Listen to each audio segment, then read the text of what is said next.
ओम गंग गणपते नमो नमः। श्रीमद् वाल्मीकि रामायण अरण्यकांड 69वां सर्ग। लक्ष्मण को अयोमुखी का दंड देना तथा श्री राम और लक्ष्मण को कमंद के बाहुबंद में पड़कर चिंतित होना। इस प्रकार जटायु के लिए जलांजलि दान करके दोनों रघुवंशी बंधु उस समय वहाँ प्रस्थित हुए और वन में सीता को खोज करते हुए पश्चिम दिशा नेतृत्व कोण की ओर गए। धनुष बाण और खड़ग धारण किए हुए दोनों इक्ष्वाकु वंश दक्षिण पश्चिम दिशा की ओर आगे बढ़ते हुए ऐसे मार्ग पर जा पहुँचे जिस पर लोगों का आना जाना नहीं होता।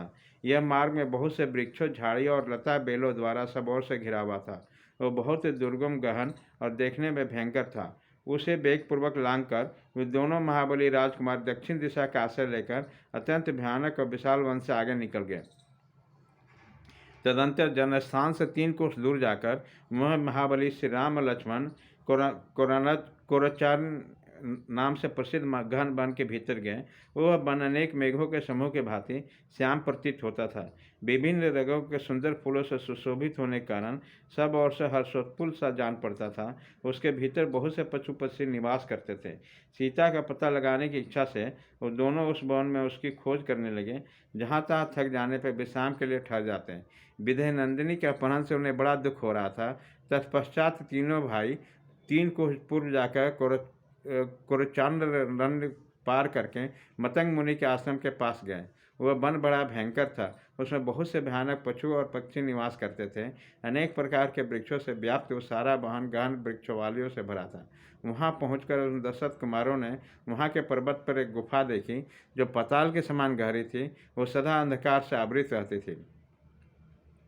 उन्होंने समीप जाकर उन दोनों नरश्रेष्ठ वीरों ने एक विशालकाय राक्षसी देखी। उसका मुख बड़ा विकराल था। वह छोटे छोटे जंतुओं को भय देने वाले तथा देखने में बड़े भयंकर थे। उनके सूरत को देखकर घृणा होती थी। उन्हें उसके लंबे पेट, तीखे दाढ़ और कठोर त्वचा थे। वे बड़ी विकराल दिखाई देते थे। भयानक पक्षुओं को भी पकड़कर खा जाते। उसका आकार विकट था। उसके बाल खुले थे। उस कंदरा के समीप दोनों भाई श्री राम लक्ष्मण उसे देखा।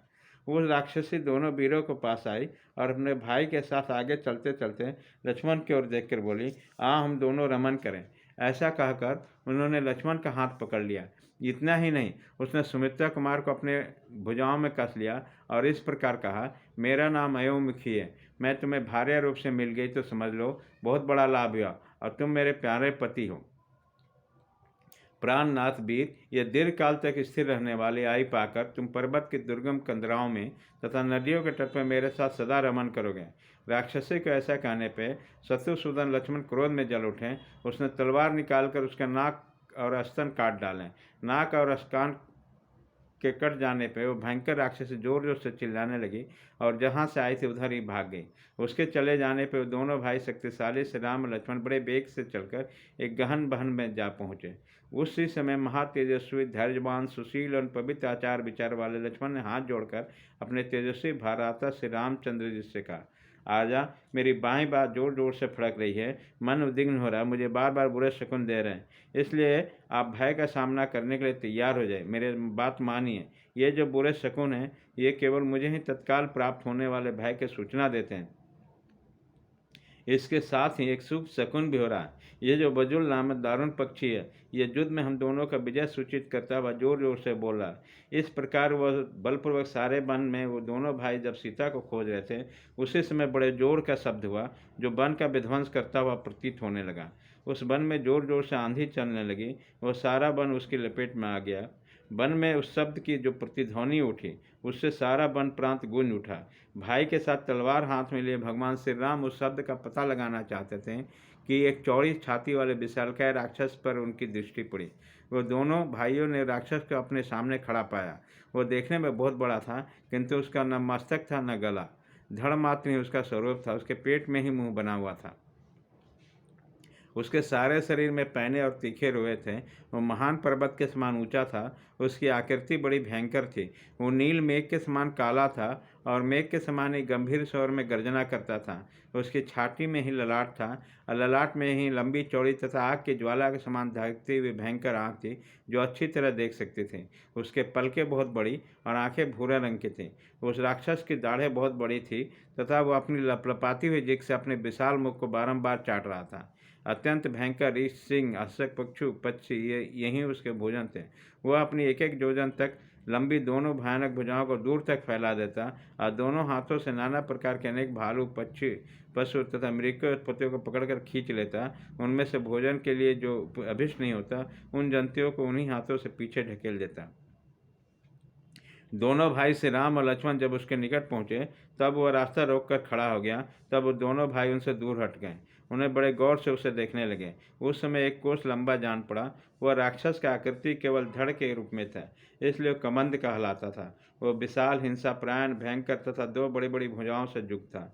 देखने में अत्यंत घोर प्रतीत होता था। उस महाभाव राक्षस ने अपने दोनों विशाल भुजाओं को फैलाकर उन दोनों रघुवंशी राजकुमारों को बलपूर्वक पीड़ा देते हुए एक साथ पकड़ ली। दोनों के हाथ में तलवार थी, दोनों के पास मजबूत धनुष थे। ये दोनों भाई प्रचंड, तेजस्वी, विशाल भुजाओं से युक्त तथा महान बलवान तो थे ही, तो भी उस राक्षस के द्वारा खींचे जाने पर व्यवस्था का अनुभव करने लगे। उसी समय वह सूरवीर रघुनंदन श्री राम तो धैर्य के कारण व्यथित नहीं हुए, परंतु बाल बुद्धि के कारण, धैर्य का आश्रय न लेने के कारण लक्ष्मण के मन में बड़ी व्यथा हुई।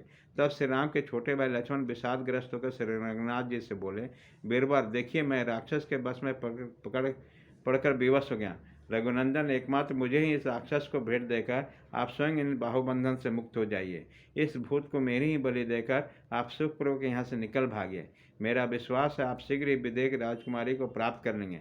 कुकुश कुलभूषण श्री राम वनवास से लौटने पर पिता पितामह को भूमि को अपने अधिकार में लेकर जब आप सदा राज सिंहासन पर विश्वास विराजमान होइएगा, तब वहाँ सदा मेरा ही स्मरण रहिएगा। लक्ष्मण के ऐसा कहने पर श्री राम ने सुमित्रा कुमार से कहा, वीर तुम भयभीत न हो, तुम्हारे जैसा सूरवीर इस तरह विषाद नहीं करते।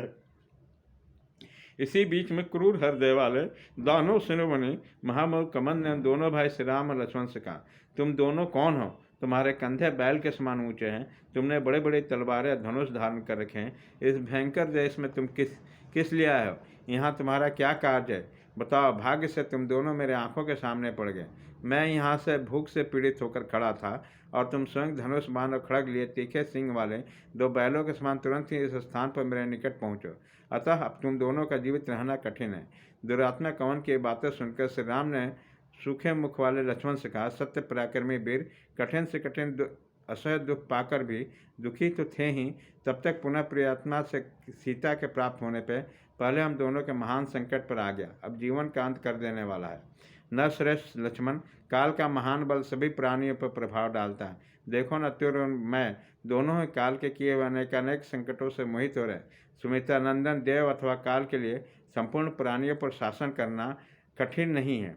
जैसे बालों के बने हुए पुल पानी के आघात से ढह जाते हैं, उसी प्रकार बड़े बड़े शूरवीर, बलवान और अस्त्रवेता पुरुष भी सम्रांगण में काल के वशीभूत हो जाते हैं। ऐसा कहकर सुदृढ़ और सत्य पराक्रम वाले महान बल विक्रम से संपन्न महायशस्वी प्रतापशाली दशरथ नंदन श्री राम ने सुमित्रा कुमार को देखकर उसमें स्वयं ही अपना बुद्धि को स्थिर कर दिया। इस प्रकार श्री वाल्मीकि निर्मित आर्ष रामायण आदि काम में अरण्य कांड में 69वां सर्ग पूरा हुआ।